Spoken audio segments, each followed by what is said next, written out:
Hello, everyone. I figured I would go over my Steam library in regards to um, survival games to follow up my turn based tactics video.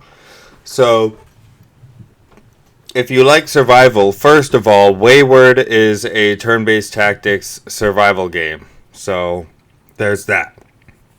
If you if you want to try it, it's hard. Wayward's hard, but there's some cool guides. I've watched guides for it, but haven't actually played it much.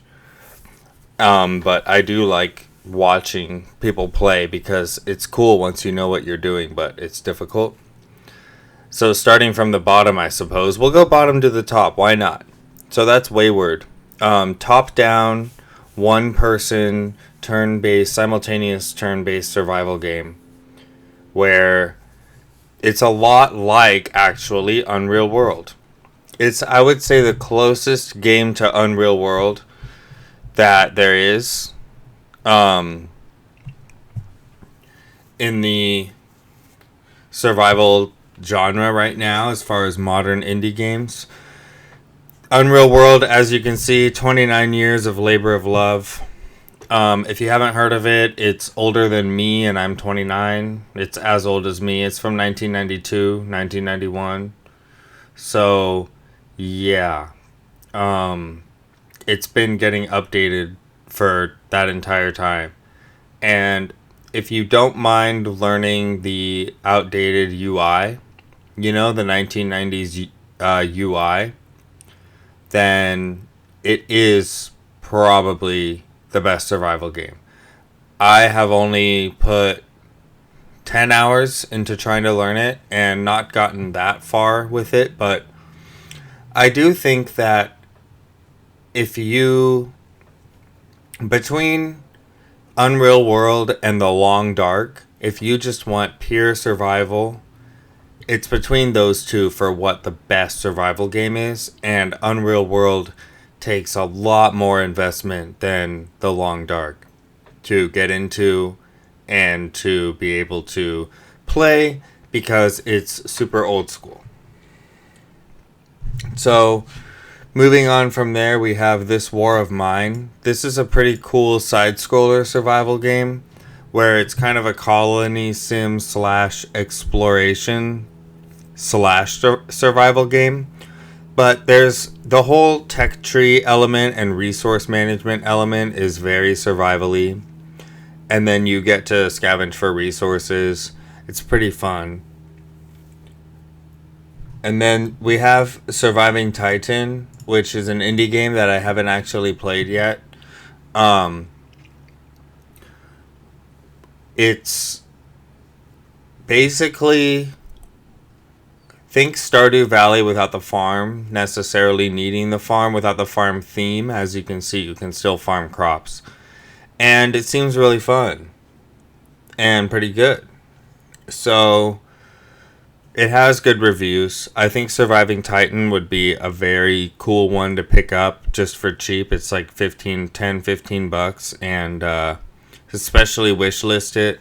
Put it on, check it out for on sale, because it'll definitely give you its money's worth in entertainment. Think top-down Terraria. What am I thinking? It's more like Terraria, but more survival elements. I'm pretty sure you have to eat and drink and stuff like that. Speaking of eating and drinking, you got Stranded Deep, which is like an island survival game. Let's see. We can pull up a screenshot or two. So I really like Stranded Deep for the graphics. As you can see, it's pretty nice looking. And besides that, though, I've personally found it to be not ideal in terms of mechanics and user interface design. So, and also just end game design and all kinds of stuff. So I've really wanted to like this game because of how beautiful it is, but it hasn't been able to give me the same satisfaction of experience as some of the other games on this list. However, as you can see, it's pretty awesome. And if you could play it co-op, I think that it would be a lot more fun. Now, in order to move on from Stranded Deep, we're gonna have to go to Squad. Squad's not a survival game. Why did I put Squad? Squad's a first-person shooter. It's like an MMO. Well, not an MMO. It's like Battlefield, but a lot more realistic and hardcore milsim. It's like hardcore milsim Battlefield, basically. Raft, however, is a survival game and does belong on this list. It is a lot like Stranded Deep, except you're on a raft. So, survival, aquatic survival, like in the water. You build a really cool raft. I like it. I don't know why. Oh no, now I know why. Yeah, I have to move the display up. So yeah, I think it's really fun, but my fiance doesn't like it as much. So I haven't played as much of it as I would have if I had a friend who also liked it to play with. I would say it's more for co-op than single player for sure.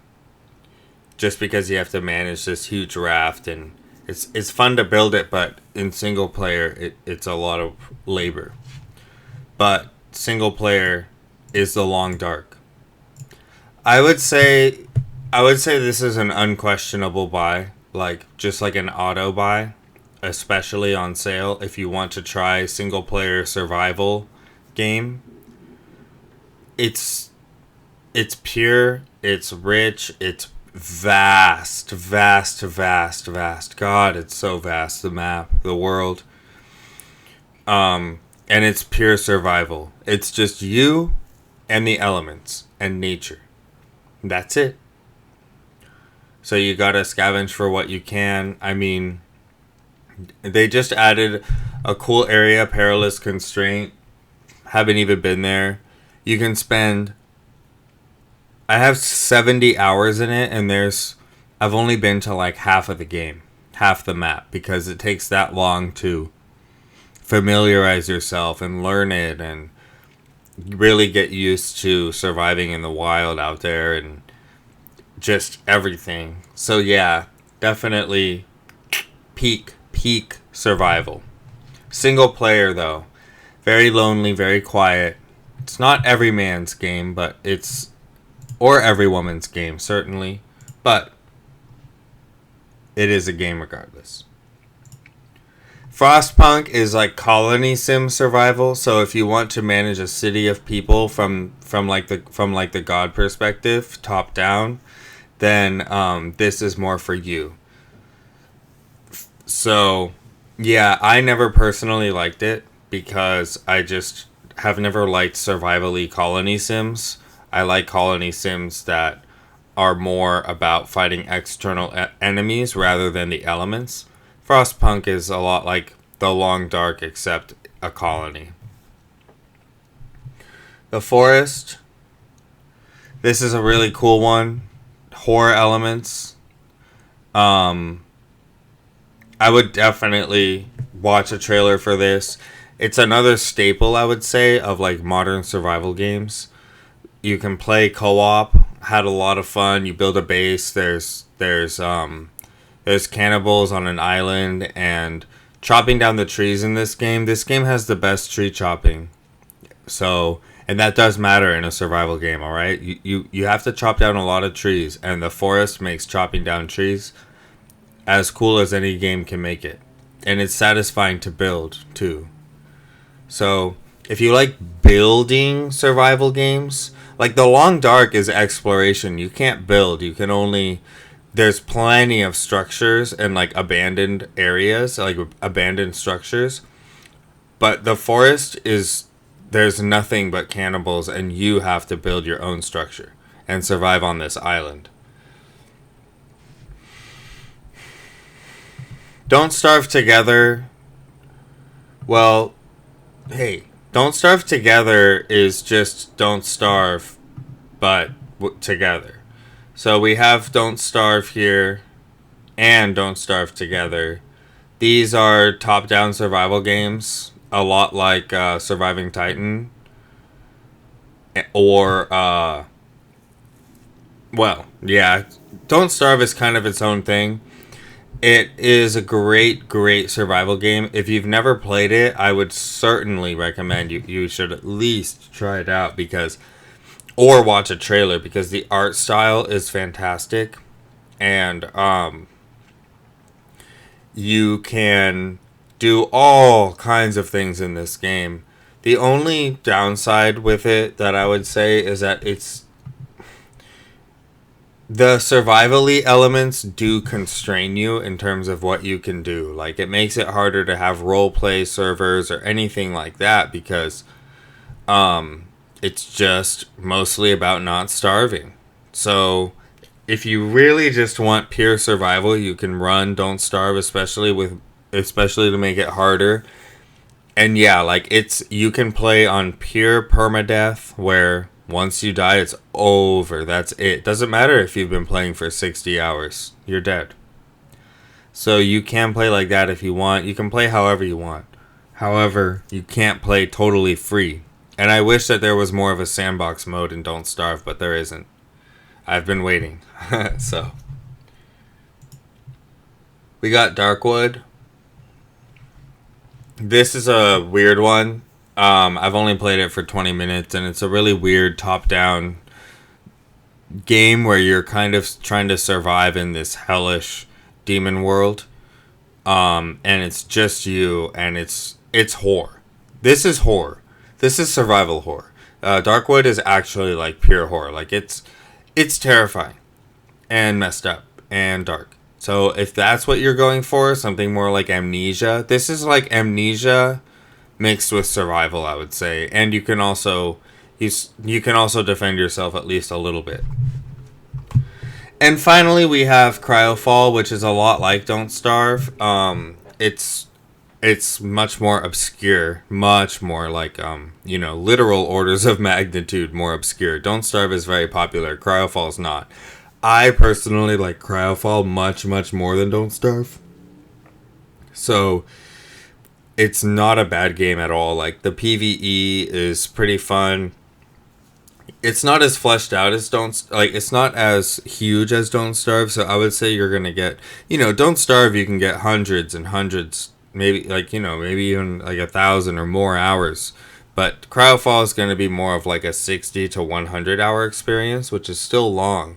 You can play player versus environment only, or with other people, against other people, collaborating, top down 2D survival, just like Don't Starve, just like Wayward, just like Surviving Titan, and just like Unreal World, the OG.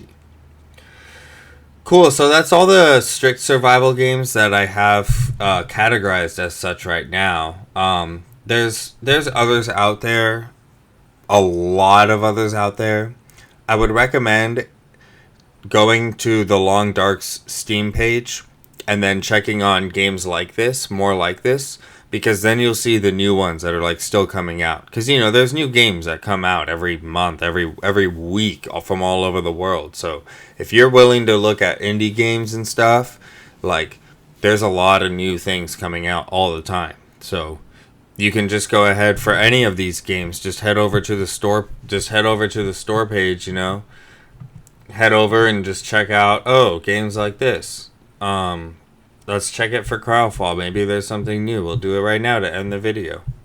Hey, go down. Uh-oh. Steam's been really weird lately. There we go.